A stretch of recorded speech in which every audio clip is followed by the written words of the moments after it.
Hi guys, welcome back to Sci-Fi Quest with me, Melvin.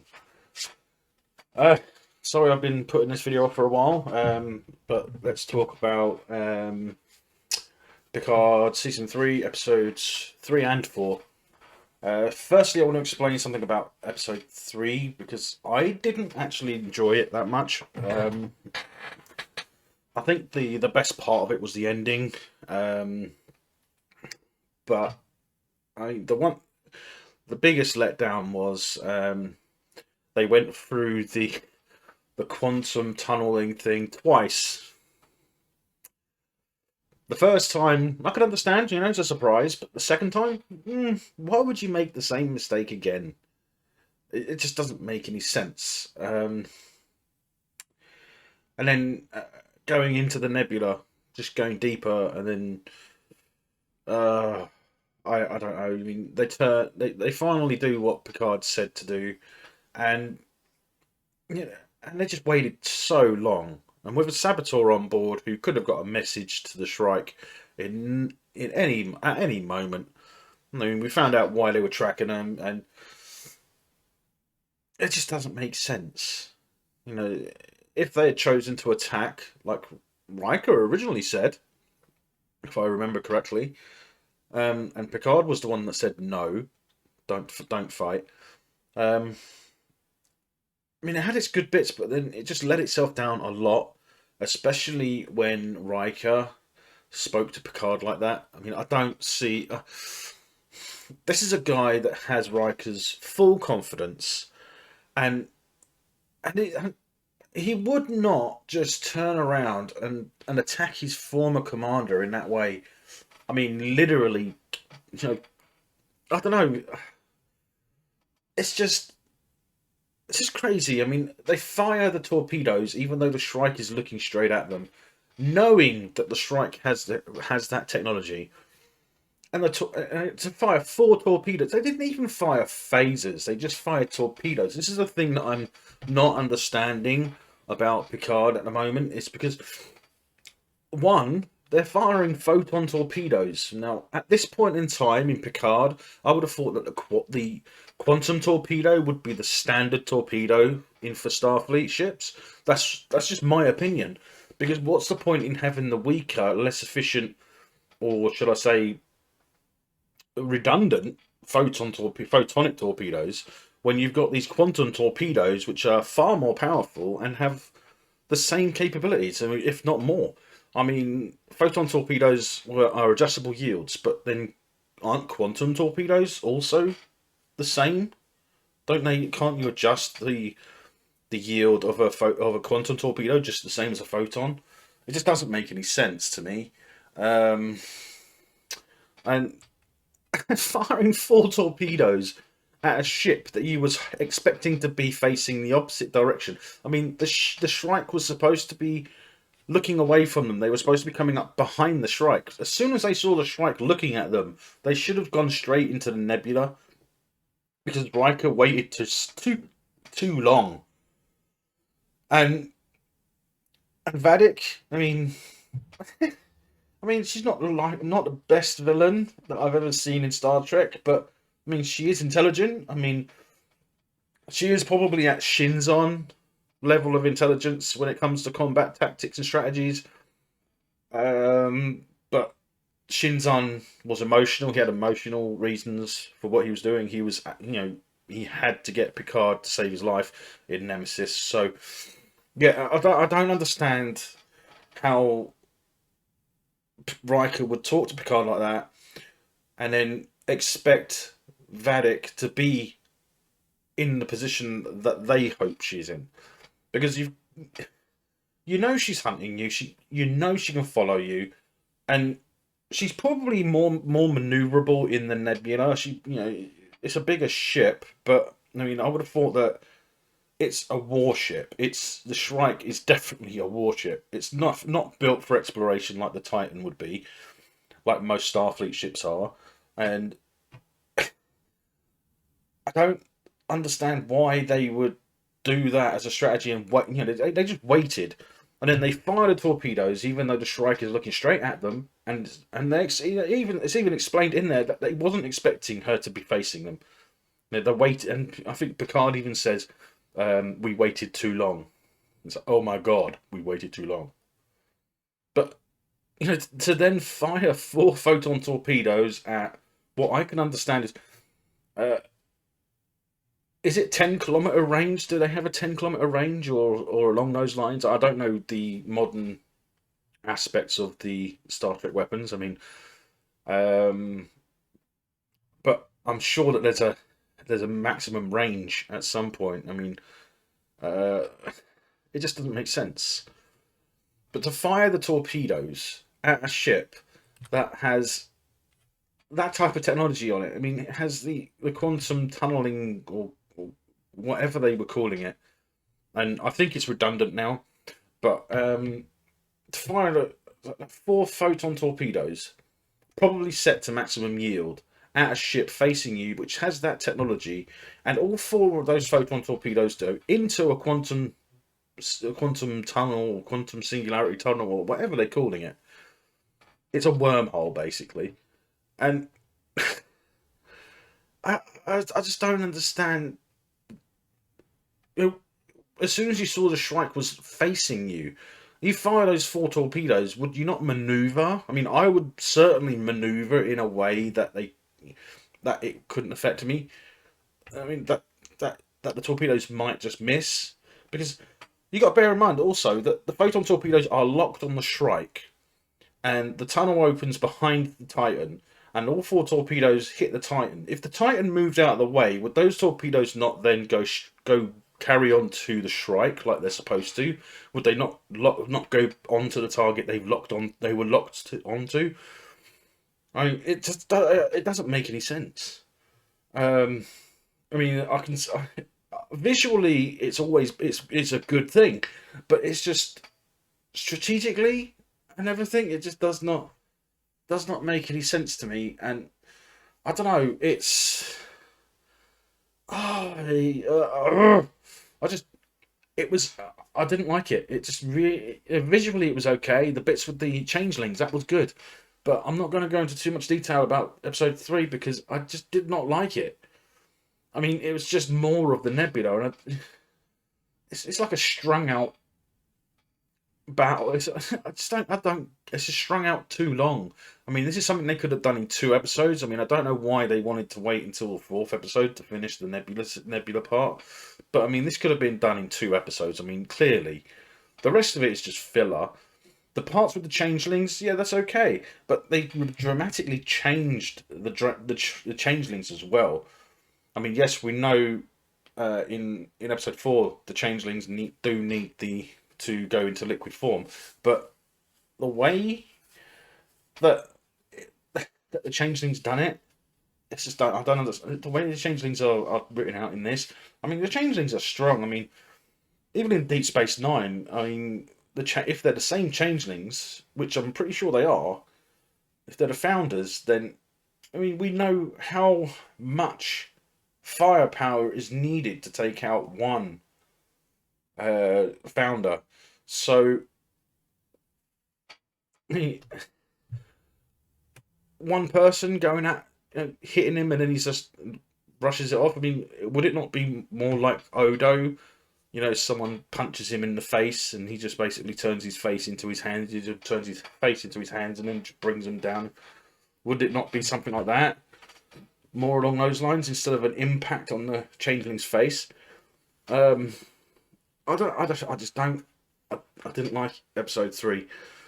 Episode 4, on the other hand, let's move on to episode 4 because I liked episode 4. We finally get the climax to the Nebula. We finally get a partial end to Vidic or Vadik. I'm pretty sure we're going to see her again, and we'll probably see the Shrike too, because we don't see it blow up and we don't see her die. So the likelihood of her coming back is high, especially considering what happens with the Nebula. The Nebula changes, so who's to say that it doesn't change its core? I mean, it's the ending thing to me is very Star Trek. The the way that they solved the situation, it's very Star Trek. I mean, this is the most Star Trek episode we've had in Picard. In all of Picard, it's the most Star Trek episode. And we're still getting all the beauty shots. Shaw is turning out to be a pretty decent guy. We find out that the reason he is not loyal or doesn't show any loyalty or sympathy for Picard was because he was at the Battle of War 359. Wow, that explains it. But then, isn't that just the same story as Cisco? Cisco was at the Battle of 359 and he lost his wife in that battle, which is why he hated Picard. But let's not go into that. I mean, let's not go too much detail into that, because we've got this damage-stricken Titan, and you know she's tumbling deeper and deeper into the nebula. I mean, and they get hit by these pulse waves. They're hunting the changelings, and I think that the story itself is really good. It's just the episode before it could have let it down, because, like I said, I didn't like it. But if I'm going to watch a show, I watch it regardless of the bad episodes. And it's just the way that it's done in episode 4 is so much better. You know, it is way better than episode 3. And I don't know if it's the writers that made those mistakes, because I think there's like a miscommunication in what order things were supposed to go in. But the stuff with the changeling, yeah, it was okay. But the way they find out who the changeling is by the end is good. I mean, you get LaForge's daughter like talk to Seven at the beginning. She always says Commander 9, Commander 7, or Commander of 9 or something. And I like the way that she does that, you know. And when Seven goes, "What? Who am I? Who am I, Ensign?" And then she goes, "Well, you're Commander Hansen." And then she shoots her, just shoots and she boom, shoots her. That's brilliant. I like that. And then Shaw's laying there, like, "How did you know?" It's like, well, Commander, Ensign LaForge always calls me Commander 9, Commander of 9, or Commander 7. And then Shaw's like, fair enough. But I mean, the way Shaw's actually stepping up and helping in this, I mean, as soon as you were out of medical bay, would you not go to the bridge and take your ship back? Because I'd take command of my ship back. The only reason I would have given it to Riker was because 7 of 9 was it was confined to quarters, so she was temporarily out, not in command anymore. So Captain Riker, being the most highest ranked officer on the bridge at the time, I mean, Admiral Picard is retired, so he didn't trust Picard, so he giving command to Riker at a point where Riker's saying that we need, is agreeing with Shaw and saying that we need to save the lives of everyone on the ship. And then Picard's argument was, anyway, going off topic, but it's just the way that they do it in episode 4 is actually really, really good. With the waves of energy, they find that the waves of light and energy, they'll be able to use that to help them get out. We've seen something similar to that before in TNG. I can't remember where, but we have seen it before. It was definitely in TNG, but I can't remember what episodes. But we have seen something along those lines where they were inside a nebula, but it turned out that the nebula was actually a life form. But I mean, this could be related to that. I mean, this nebula could be related to that nebula. Who knows? Could be an interesting link to canon. And yeah, it's the way they did it. It was brilliant. It was a lot like I think there was an episode of where they used the waves to get them out of a situation as well, but I can't remember what episode. It might have been TNG, but it might have been Voyager. I'm not sure. But it's very reminiscent of classic TNG. But at the same time, Been there, done that. You mean you would have thought that they would have realised?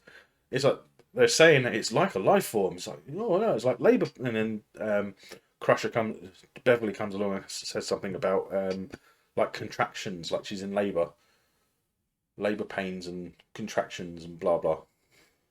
And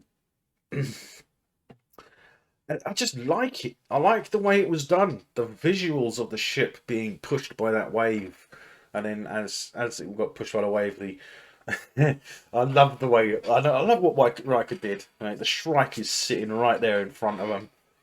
The Shrike has had to drop the primary weapon. I suppose it's the primary weapons position where they had the tunneling weapon, the quantum tunneling, whatever it is. It's just a ridiculous weapon. But I like the way they had to dump that because it would interfere with the nebula and it could destroy the ship, which is pretty good. I like that. Completely takes that weapon and throws it out the window basically because it's useless. And yeah, it's a really good episode. I mean, it's definitely the best one so far. I'm looking forward to this week. But the way that Riker says power of tractor beam, lock onto one of those asteroids, and then throws it at the Shrike, and the Shrike, Vadik is like, oh my god, what is happening?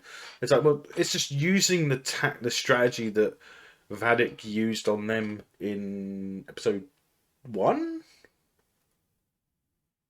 It might have been episode 2. Was it episode 2 where the Shrike throws the... I still can't remember the name of that ship. I don't really care because it's a moot point. But where they throw that ship into the Titan. Lower deck style. And, he just pulls that asteroid, throws it at the Shrike.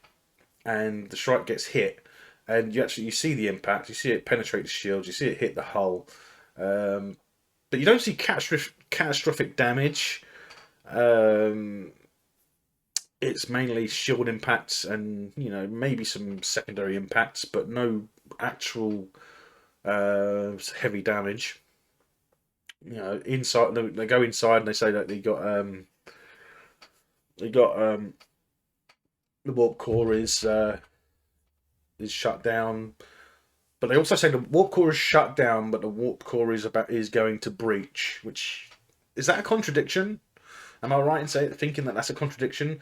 Can the warp core breach when it's shut down? I don't know. I mean, because isn't the whole point of trying to prevent a breach to shut down the reactor? So the reactor on the Shrike is shutting down automatically, but it's still going to breach. I think there's a bit of a writing issue there, but I mean, it's a brilliant episode. And then, who was it? Was it Picard? I'll have to watch it again. I'll do another video at some point about these. What I might do is I'll do a video for episode 5, and then because it's episode 5, I might just make another video to talk about Picard so far. So the first 5 episodes. I might do a video on that if you like. It's up, it's entirely up to you. If in the comments, if you would like to see a video of me talking about all 5 episodes, then comment down below and let me know. If it's just the way that it says, Will, did you just throw an asteroid? And he's like, yep. That's brilliant. I love that. I put a smile on my face. It's really good. But one thing I didn't like, I mean, we know that the nebula was in labour, so it was understandable that there was going to be a something there, because, I mean, Beverly did say that it's like the nebula is in labour. I mean, we have seen life forms that live in space, and then they mentioned Farpoint. And, okay, yeah, that's fine, mention Farpoint, but this is different. This is more like something else that you've encountered, where you got stuck in a nebula or you had to get out. I mean, is that not more like that than the encounter at Farpoint? Because we already know that there are multiple space-dwelling life forms. So, yeah, they could have done something better. But it's a great scene. I mean, looking at the Titan, and you got all these new life forms like space jellyfish flying around. So yeah, it's really, really good. But we get, and it's a beautiful shot of the ship. But I mean, I would have thought that as soon as you leave the nebula, would you not go to warp? I mean, isn't that the whole point of getting out of the nebula, so that you can go to warp straight away and get away, in case the Shrike survived? There's a bit of a, a bit of a writing issue there, I think. But besides that, it was a thoroughly enjoyable episode. I loved watching it. I I didn't like the I didn't like the idea of the space dwelling jellyfish babies. I mean, they're making space seem more like the ocean. I mean, with most of the life forms we've seen in Star Trek, it's like they're copying whales in the ocean or jellyfish in the ocean, and it's like, would they really? I mean, even Star Wars does the same. I mean, most of their space dwelling life forms are similar in line to ocean dwelling life forms, but yeah. Well, yeah, I did enjoy watching it, and I've enjoyed making this video. And please like and subscribe and share, and click that bell icon to be notified of all upcoming content, and I will see you soon. Thanks for watching.